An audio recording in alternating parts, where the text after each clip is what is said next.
Welcome to Sky Team's People First with Morag Barrett. Here, we'll be exploring the people side of successful businesses, careers, and lives. We all have a story to share, and there's something to be learned in every story. Join us to learn from authors, business leaders, thought leaders, and people just like you to uncover the latest ideas, resources, and tools to help you become more effective at work and life. As it turns out, the secret to success is cultivating winning relationships. Business is personal and relationships matter. Welcome to this week's episode of People First, and my guest this week is my new friend and colleague, Christian Boucousis, who is a former fighter pilot turned CEO of Afterburner. He is the author of the Amazon bestseller, The Afterburner Advantage, and we're also going to be talking about his new book, The Ink is Not Even Dry Yet, Flawless Leadership.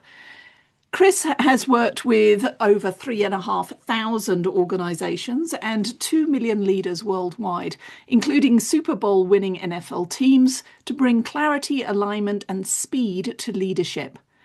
Chris, also known as Boo, and his flawless leadership system helps leaders cut through complexity, focus on what matters, and achieve consistent results without burnout. Sounds fabulous. Boo, welcome to People First. Thank you, Morag. I was wondering when you were getting to Boo. I knew you were uncomfortable, whether you could make the leap or not. You did it. Well done. I made it. I thought I'm going to go through the transition. We're going to go, because I bet on your books it says the full name. It doesn't say Boo. It does. And you have to, if you have an Amazon author's profile. Unfortunately, they just wouldn't accept Boo as a real name. Well, then boo-hoo to them. So you're right. In the green room, I was saying this is just fighting every bit of my Britishness to call somebody Boo, but I will call you Boo. There you go. There you go. Perfect. Well, welcome to People First. So, as you know, my work is all focused on the importance of our workplace relationships. The fact that the world of work, whatever industry we're in, is a team sport. So, as a fighter pilot, what role have relationships played in your success? Oh, everything. I mean, if you look at the way humans learn, we learn from books, but we learn about leadership from watching, observing. It's kind of like a sponge, because leadership can be such an ethereal kind of thing. And it's interesting where, your focus is on people first. And the reality is that is not where the world is going as we get into human machine fusion. And that's what flawless leadership is all about. It's about helping leaders understand where technology works, where it doesn't, and how to show up as a human-centric leader, as well as a tech-driven leader, as well as a fully aware leader, rather than what we call the leader of existence, who just ponders through each day doing the same thing. Relationships, I mean, I left the Air Force, I'm not very good at math, 21 years ago. And those are still the strongest relationships I have in my life. Everyone from my pilot's course when I was 19, through my squadron life, through life in general. When I travel back to Australia, now live in the US, they're the people I connect with again. And we'll sit down for 3-4 solid hours and just talk about everything, like every possible thing you could imagine, whether it's politics, how our relationships are. It's like that best friend that accepts you for no matter what you are or what you do. I've gone through life, been divorced twice, had challenges in business, and these are the rocks, these people. And the challenge with relationships in business is business gets in the way of the relationships. We end up in this kind of mixed bag of work feels personal, and what feels personal feels like work. And therefore, we don't break through that fourth wall. What the Air Force does really well is, because we're so defined as to what work looks like and what good work and less than good work looks like, we can have really transparent conversations that aren't personal. And then because we missionize everything has a start, a middle, and an end. When it's the end, it's just fun. It's just chatting in the crew room. It's laughing. It's the banter. It's just being around really competent, high trust people in a squadron of 250 other people that everyone trusts. And you're able to build much better relationships because everyone knows what they need to do. Everyone knows when it's a good job. Everyone knows when everyone pitches in when there's a problem. You define everything that's definable, and that frees up more time to be more present when you're with other people. It's interesting as I listen to that, there's so much going through my mind because that the art of the conversation is something that seems to have atrophied, especially post pandemic. But with our phones in front of our noses, you see so many people out and about with their friends or family, but noses facing here. And then you were talking about how in the Air Force everything was missionized.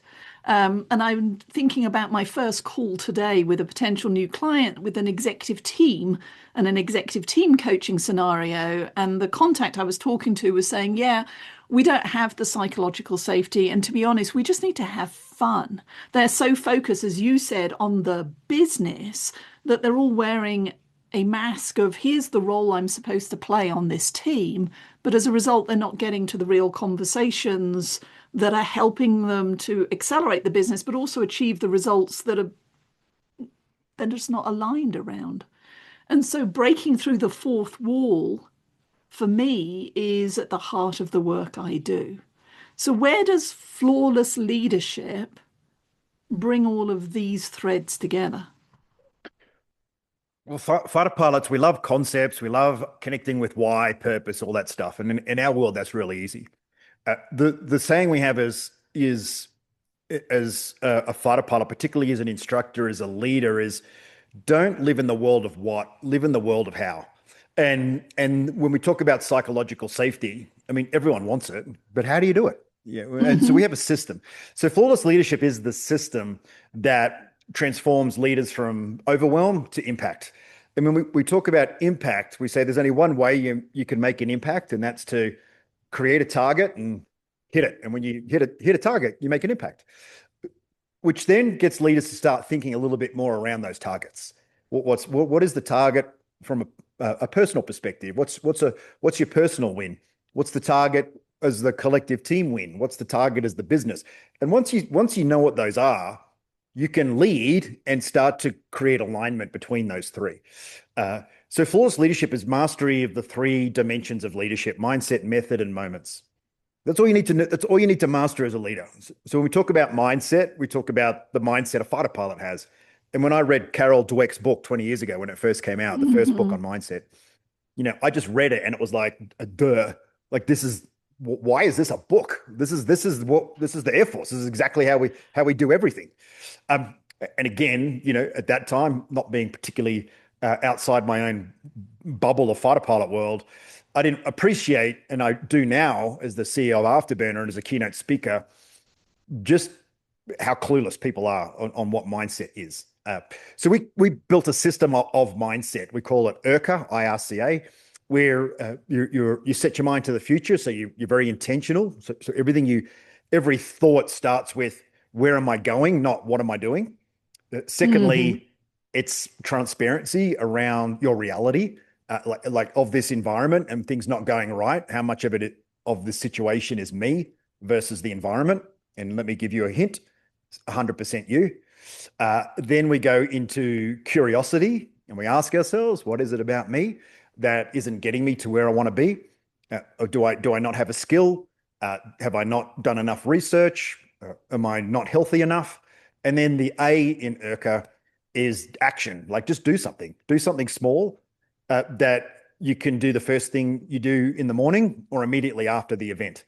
And when you do this, that creates, what Carol calls a growth mindset. Like you grow every day, and you don't grow through thought, you grow through action. So that's the first M. Then we have a method. And the method we use at Afterburner, and Afterburner is a 30-year-old company that's been bringing fighter pilot stuff into business, is we have this plan, brief, execute, debrief cycle, which is really just missionization. And what it means is plan, brief, execute, debrief. When we talk about being busy and doing, it's only one of 4 steps. In life and in business, it's the only step that most people take. It's just work all the time. Mm-hmm. Just be busy, busy, busy, busy, busy. So we say, okay, let's break that cycle. Let's come up with a plan here. Let's figure out what we need to do. And we go into those, the plan is, what's the plan for you personally? What's the plan for the team? And what's the plan for the organization? And let's get all that rough into a plan. We have a 6-step process for that. I'm not going to go into that now because we're starting to nerd out a little bit. But oh, and I even picked up my pen. I'm making notes. It's in the book. Okay. Everyone could download the book for free, upload it into your chat GPT, and you've got a fighter pilot in your chat. in your chat. There you go. Okay, you heard it. Download it, upload it, but just here, free stuff, make the world better. Yeah. So when you say plan, all you're doing is saying have a think about it, and when you think about it together. Like it's a together thing. We call it an open planning process, which means we're open palms, open minds, and it's open to anyone who's involved to be part of it. Then, because when we talk about the reality of who we are and the biases that we have, we bring a piece to the puzzle called the intentional challenge. And intentional challenge means instead of receiving criticism during the mission, let's get it now before we even start. And we call that a red team. And that's where someone that isn't invested in your journey or your destination, you just run the idea past them, run the plan. And they just say, hey, have you considered this? Have you considered this? Have you considered this? And then if you're on the receiving end, all you do is say, thank you, thank you, thank you. There's no conversation. There's no justification. It's just a one-way conversation. Now, more often than not, you'll get 2 or 3 questions that you're like, I didn't think of that. That's really good. And the rest of it you've probably thought of. So who cares? Keep going. So that's the ideation piece, right? So we've designed a future, but the future doesn't exist. So the next step is brief. And when we say brief by name, brief by nature. And this is where we replace meeting culture with briefing culture. And when we talk about brief, what we're saying, and it's counterintuitive, is it's not what you say in the brief, it's what's understood. So it's more about the meaning of the words rather than the words. And you can only understand you can only be aware of whether people understand by asking questions. What's the plan? What's the next step? What's your role? How do you know when it's done? Who do you rely on next? What happens after that? And that creates this cognitive shift from passive receipt of information to proactive engagement in the content. And then we go and execute, right? So we've designed the future, we've answered all the questions. Now we don't need any more meetings because everyone actually knows what they're doing. And we just free up the rest of the day to get it done. Then at the end of the day, we come back and we say, hey, did we get everything done that we said we were going to do today? We call it the debrief. It's the glue that holds today to tomorrow. And it's called ORCA, O-R-C-A, and we just turn IRCA into ORCA. And the only difference is the O means objective. And this is a key for relationships. If you want to do work, be objective. Don't be subjective. Be objective about everything. So that objective, which is clear, it's measurable. Sounds so easy. Be objective, not subjective. But we go back to the hidden biases that you mentioned earlier. But keep going, because this is nerding out Geekland. I love it. Keep going. So when you have an objective, all that means you have a narrative and you have a number. You've got to have both. You can't just have a narrative. And most organizations live on narrative. The problem, if you live in narrative and you don't have a number, the narrative becomes a story. And you read stories, you don't do stories. And that's a very important shift for a leader. Intention is a story, and it's important, but execution is an objective. It needs to be done. And those stories, I assume, myths, legends, horror stories that then keep people stuck because they don't have the number that shows what did or didn't happen as a result. This is the missing link in most organizations. So when we have a number, which is the number we want to get, and then we have another number, which is the number we actually got. And just remember here, everything we do in planning and in leadership is best guessing, because leaders are moving to the future that doesn't exist. So it's very unlikely that just because you plan it and just because you put a number on it, it's going to happen. But it does give you a point of reference. Once we understand where we should be versus where we are, we get into the C of ORCA, which is the cause. And we use that word cause because something had to cause the result. It's a bit stronger than curiosity. And Cause is a person. Or it might be an AI agent now. The cause is someone had control of something that didn't deliver, and what happened there. And then once we understand what happened, we just have to do something about it. And the A in Orca is the action. What is the next thing that you do? So through this process, we tick all the boxes. We tick the atomic habits. People only define habits through identity. So we start to create identity through these conversations. The actions in themselves become habits, because if you debrief all the time, it's very unlikely that the same things are going to happen again and again, because you're actually fixing them. And you're creating a psychologically safe environment that fighter pilots call nameless and rankless. And what that means is, in a debrief, it doesn't matter who you are. We're all in service to the objective, not each other. And that's how you just make everything not feel personal. There's nothing more psychologically safe than not talking about personal things. It's just fact.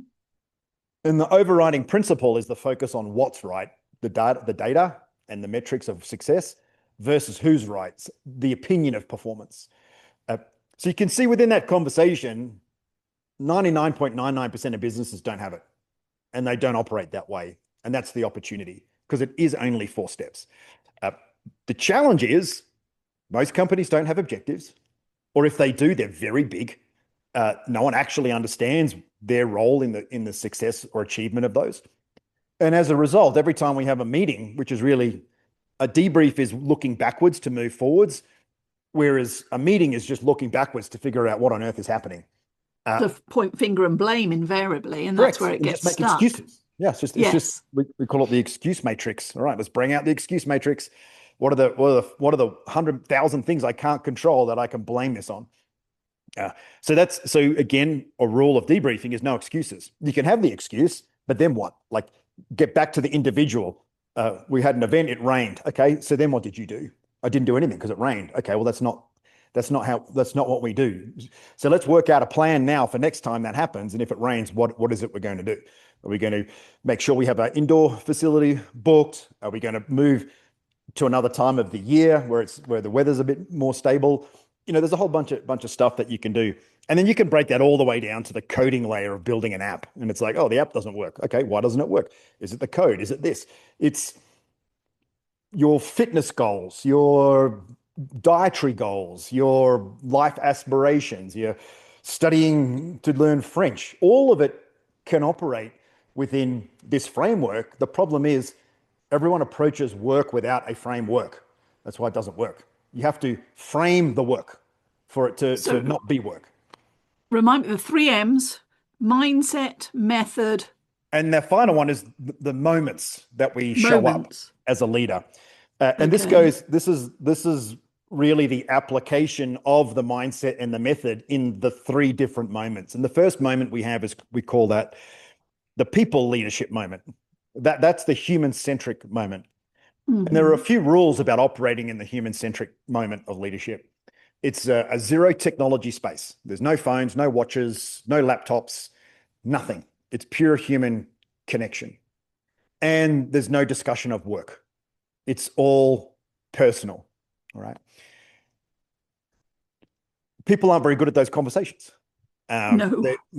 So we say use the 6 steps of planning to frame your personal conversations. Ask the person, hey, what does good look like to you at the end of the week? What does good look like to you at the end of the year? How's it going? Are you there yet? What does you see as some of the challenges? What do you want to do to develop? What can I do to help you? What do we need to do as a team? And all of a sudden, people that find having conversations that are difficult becomes super easy.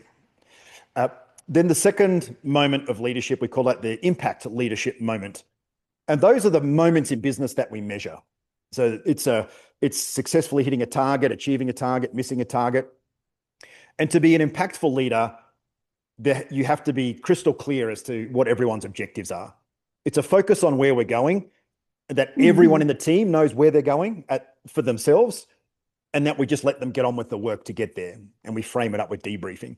So we plan the metrics, we brief the metrics, we execute the metrics, and we debrief the metrics. And that's how you get your meetings down from an hour to 15 minutes. And we have a 90-day program in our organization where we bring all those down to 15 minutes, which is very powerful. Fannie Mae was one of our clients, and we got them down from 8 hours of meetings with 200 people on a particular program to 23 minutes of meeting with only 20 people on the program because they did all the work. They did all this stuff. What did So it's they very do with powerful. all that extra time? Did they go have fun? Well, I mean, like, what are you? That's huge. Well, they got the work done and the project actually finished rather than the 2 years it took to figure out what they're doing. Mm, I mean, I had another organization, Woolworths, which is the biggest supermarket in Australia. And Used to have the those in seven, England. yeah, the seven leaders I worked with there after a year, they're like, I'm going to lose my job. I've got nothing to do. And I'm like, no, now you're doing your job because all you're doing is thinking. That's your job as a leader. You got to do the thinking. You got to do the design. And then the final moment we talk about in leadership is leading now. So that's the Hmm. second by second uh, leadership decisions that you make. And the overarching principle in leading now is being a leader of awareness, not existence. So if you don't know where you're going and you're not an impact leader, you won't have any situational awareness during the day. You're just going to be reacting and looking at your inbox all the time, and you're going to be on meetings for 10 hours a day because you're trying to find awareness that you're never going to find because you didn't design the future properly. So in the now is about situation awareness. It's about executing the plan, and all of us as leaders transition those three levels. It doesn't matter whether you might not see yourself as a people leader, but if you're a forklift driver, you're leading that task for the day. So you're 100% responsible for moving the boxes around and getting everything where it needs to get to. So you are a leader. It's just you're more focused in the leadership now moment. When you Hmm. start to talk to your boss, you're coming into the impact layer. And if they're not talking about you or your personal goals, you have to shape the conversation to get up into the people leadership layer. So leadership is a one up, one down. You lead up and you lead Hmm. down. It's the whole concept of leadership is going from where you are to where you need to be. That's what leadership is dealing with, this unknown. Management is the other way. Management is just overseeing what's already happening and kicking people in the ass when they don't do stuff. And that whole world is going to cease to exist in about 5 to 10 years when the machines do everything. They do exactly what they're told, and there's going to be no excuses other than bad leadership and bad planning when the machine does something wrong. So we're moving from this era in leadership from doers to directors, and also from an era where leaders make decisions to where they have to create frameworks for machines and other people to make decisions. All of this is just now highlighting how bad leadership is. It's just becoming more and more obvious. And if you look at 2025, there were more CEOs fired in 2025 than any other year in history in the United States. So there's another red flag. You look at the way countries can't even talk to each other anymore. You look at everywhere you look right now, leadership is not delivering impact. It's just a mess. Hmm. So flawless leaders, it's like, hey, if you're a good person, but you kind of struggle how to lead because you're not one of those alpha personalities or a psychopath, use this system and you'll get a voice at the table. Use this system and we're going to start elevating really good people into a position where they can influence people at the people layer. They can get things done at the impact layer, and they can empower people to make decisions at the leading now layer of flawless leadership. So it's interesting. You shared your reaction to Carol Dweck's book, where you went, "Duh! I mean, why does this need to have a book?" And in some ways, as I listen to this, I'm going, "Duh! Yeah. Why do we need a book?" But what I do love is the way that you framed it and made it accessible. You've named what we all know implicitly, what we all BMW about at the end of every friggin' day, bitch, moan, and whine. You Mhm. won't believe what happened at work today. But you're also naming what we see in the morass that we swim in every day, but you're also turning the mirror on ourselves because it's like, okay, but you can't just say they don't know. What can I do as an individual at my leadership level, whether it's forklift driver or CEO, to start to affect change?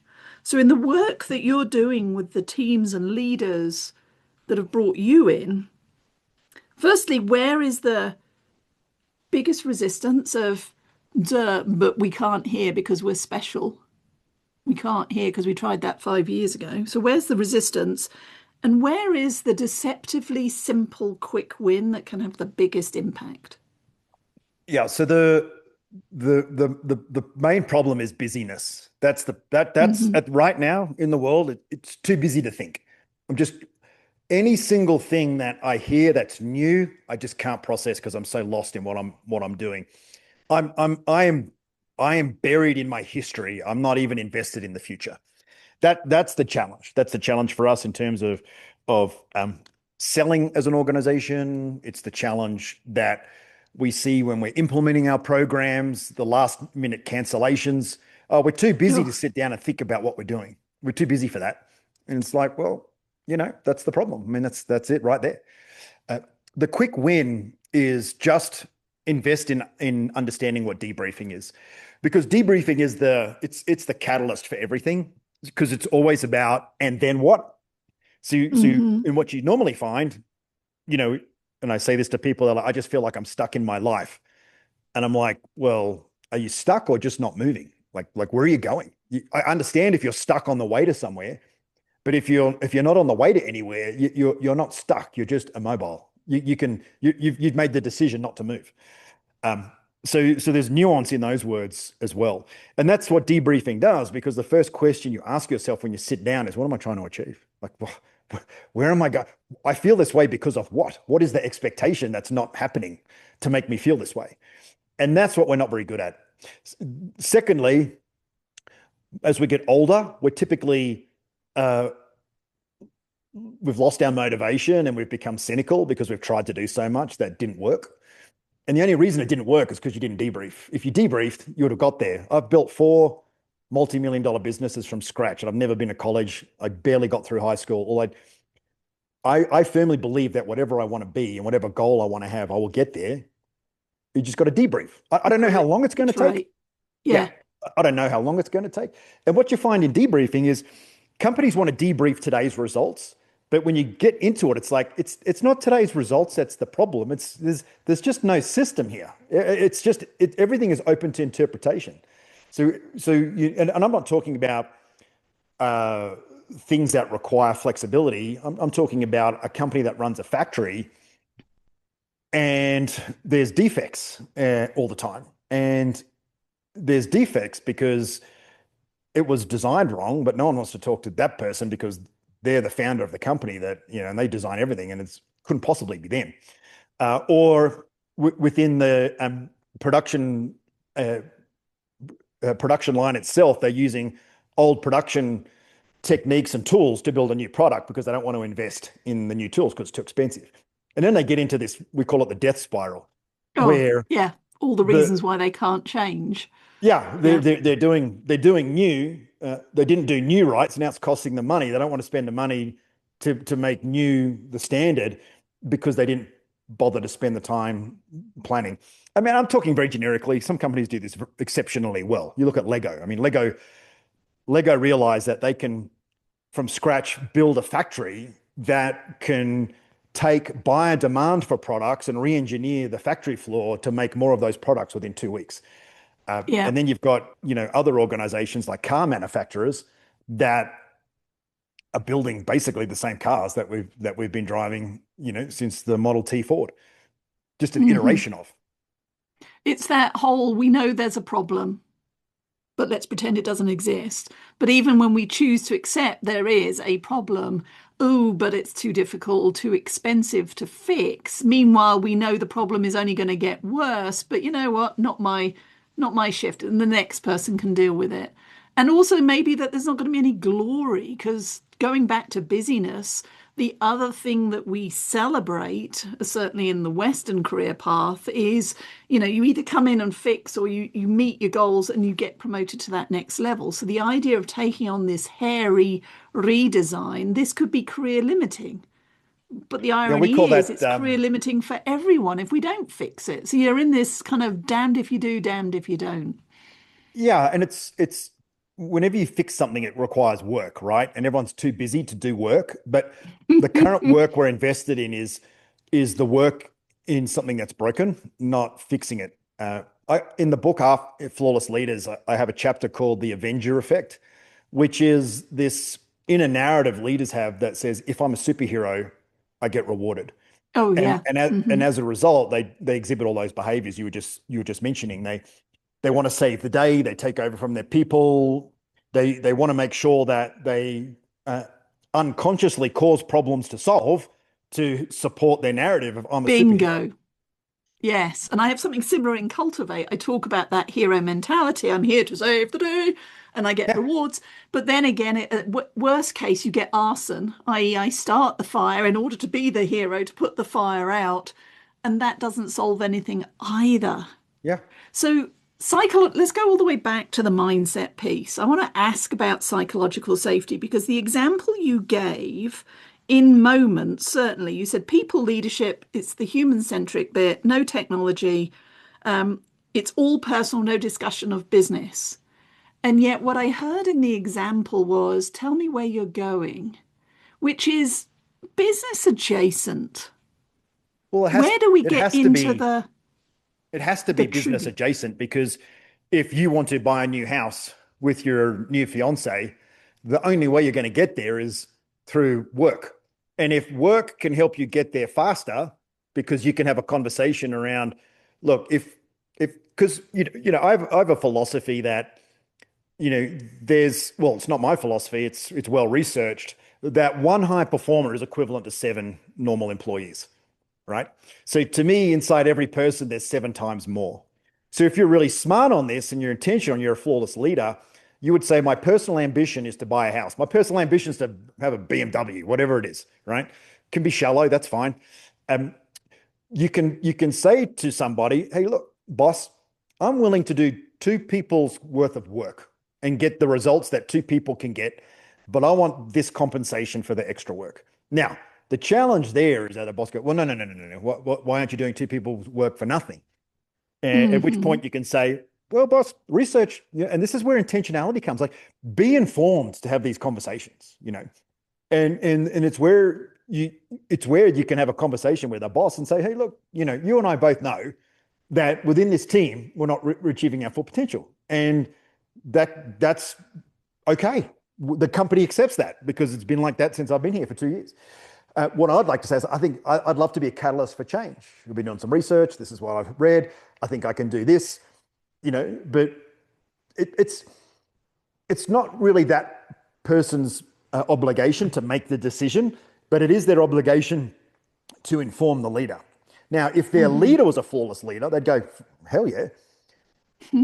And the way that I'm going to get that is I want to see two people's worth of results. So if one person's closing 200,000 a year in deals, if you close 400,000, I'll give you a big bonus. Everyone wins in that scenario, but no one has those conversations. Very, very rarely. Some people do it. And again, flawless leadership is to help people that aren't naturally good at this stuff. People are naturally good at this stuff, and they're the ones that are very successful because they do operate like this. They are very intentional. So they're always framing every conversation as this is what's in it for me, and this is what's in it for you. Do you think that's a good idea? And Because that's it's going to what make us better. So, flawless leadership, it's pulling what we know implicitly, but either don't yet have the confidence or capability to do explicitly. I've yet to and meet anybody who gets up in the morning thinking, I want to be a below average performer. Everybody's trying to do their best, but they're beaten down by the system, or they don't yet feel empowered to change the system in order to get to that one high performer equals seven average employees. We could all elevate. But this is a shift. And so, as we see AI, as we see the current implications around the world, why do leaders need to care about this? Why do they need, I think, what you call a next generation leadership mindset? well, you just said the word, which is care. That is what humans can do that machines can't. Machines don't care. They don't have emotion. I mean, there's a whole rabbit hole you can go down with the AI geeks that say, "Oh, we can have emotions in AI." But as it stands now, you've got to create space to care, Hmm. and there most organizations, oh, Yeah, I work with hundreds of organizations. Some do care. Some are phenomenal. Like some, you see it because we go and do their annual event, and you can see at that annual event how much they care for people. You go to other events and they don't care. It's terrible. Mhm. It's They're going through the motions. It's check the correct. Oh, box. we've got to Yeah. do this. This is a budget problem. Oh, no, no, no. Um, so a big part of being able to demonstrate care is the time to disconnect with the task positive network of the brain, which is the very analytical work, work, work brain, and get into the default mode network, the creative structures of the brain, and flicking that salient switch from on to off. So the busier you are, the more on you are. That's not the human connection relationship part of the brain. That's just the get shit done brain. Uh, Click into the other gear. So uh, meetings from 7 till 7, click task positive network, don't care. Click out of that. Oh, now I've got space to care. So even that, even at the end of a keynote, I'll say to everyone, just right now, just go in and change all your calendar default timings to 30 minutes because it's defaulting for an hour because Microsoft wants you to spend that amount of time on Teams. That's how they measure success is hours of usage. They don't want you to use it less. So be intentional about your time. And that's also a very powerful frame of mind for a fighter pilot because we engineer everything to execute at seconds, minutes, and Hmm. hours, Get in, get it done, get it out, get not out. days, weeks, months, Hmm. and quarters. So if you're focused on making one decision a day as opposed to one decision a second, even if you get a little bit closer to the decision per second, you're gonna be moving from unknown to known much better because decision making is the transition from unknown to known. Once you make the decision and something happens, now you know. The more you Hmm. defer it, the less you know. And I worked for a CIO in one of Australia's biggest banks. He used to call it intellectual masturbation. He says all this company likes to do is sit and intellectualize everything because it feels good. Yeah. Nothing gets done. Uh, Oh, I love that phrase. It's going to make me blush. But I love it because it is. It's the hot air. We admire the quality of the problem. We admire the options available to us. But nobody goddamn decides to then find out is it going to work or not. And even if it doesn't work, well, what's our next best guess to going right back to the beginning so that we can keep iterating and moving forward? We get this paralysis by analysis, but I love your phrase too. yeah, and that's the thing. I don't even think it's paralysis by analysis. I think it's just plain old paralysis. I think it's fear. Hmm. And analysis is the excuse.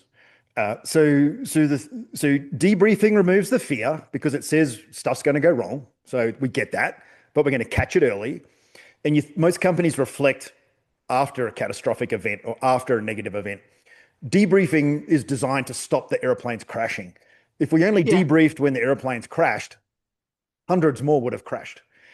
It's all the little things systematically that lead to the crash that can be course corrected along the way. And then, like in Australia, nearly 36 years, no crashes, none. So if you think about in terms of I take off and then I take off, I land or I crash, the objective is the takeoff. The result is did it land or did it crash? And the cause is the reason for the crash, but it's not a big deal because it wasn't actual crash. We picked it up earlier than that, and the action is going to stop the crash. There's this whole risk model called the reason model, and basically you put a whole bunch of discs in a row and you shine a torch through them, and every disc has a hole in it, and one day all the holes line up and the light gets through, and that's the day that something goes wrong. So you want to sit there and make sure that the discs are always turning, so you never have that moment, or that Hmm. moment is incredibly infrequent. Cool, cool. So, flawless leader. You said earlier something about download, download. So, how can people learn more about the work that you and your team are doing and the concepts that you've shared in this conversation? Yeah, so the Afterburner Advantage, the book itself is the methodology. It's really heavy on 1M methodology, a little bit on moments and a little bit on mindset. And Flawless Leadership, which should have been launched already, but thanks to AI, I had to rewrite it to be more human machine leadership, will be out kind of mid-year this year. And that's more into the 3 M's.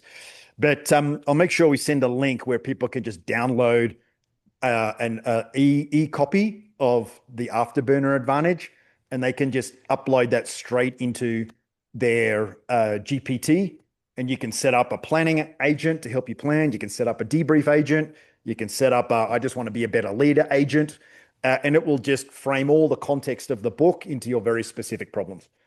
I love it. So that's all about busy and doing, and everybody's going to go, oh, yes, let me do that. I'll download it and I'll get to that later. So, final words.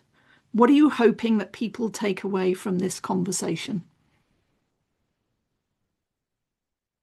It's on you. I mean, it's simple. Do it or don't do it. I mean, I can only help people that want to do it. If you don't want to do it, then what happens tomorrow is going to look eerily similar to what happened today, which probably looks eerily similar to what happened the day before. So if every day, if life feels meh and it's just the same, download the book and get started. Just even a very simple prompt like, I just want to be different. I just don't want my life today to, what should I do? And the book will craft you through the journey to help you get there.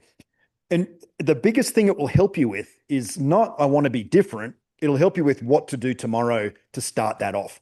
It's a little bit like, Atomic Habits. I want to run a marathon is very different to, I'm a marathon runner and I'm running the Boston Marathon. Like once you identify as the thing you want to be, you'll do the work to get there. So with the book, it'll help you create that identity and then build the habits for the identity to become who you are. And okay, well, I know it works because before I joined the Air Force, I had no identity. And then when I left the Air Force, I had the identity of a fighter pilot, which has served me well for the 20 years since I've left. So it kind of works. It works. You are the poster child. Yeah. Well, Boo, this conversation has been truly invigorating, evidenced by the fact I actually picked up my pen and made copious notes. I look forward to our ongoing conversations, and I'll make sure all of those resources are added to the show notes below. But thank you for joining me here on People First. Thanks, Morag. I really appreciate it. It was very kind, very grateful. Thank you so much for joining Morag today. If you enjoyed the show, please like and subscribe so you don't miss a thing. If you learned something worth sharing, share it. Cultivate your relationships today when you don't need anything before you need something. Be sure to follow Sky Team and Morag on LinkedIn, Facebook, Twitter, and Instagram. And if you have any ideas about topics we should tackle, interviews we should do, or if you yourself would like to be on the show, drop us a line at info@skyteam.com. That's SKYE team.com. Thanks again for joining us today, and remember, business is personal and relationships matter. We are your allies.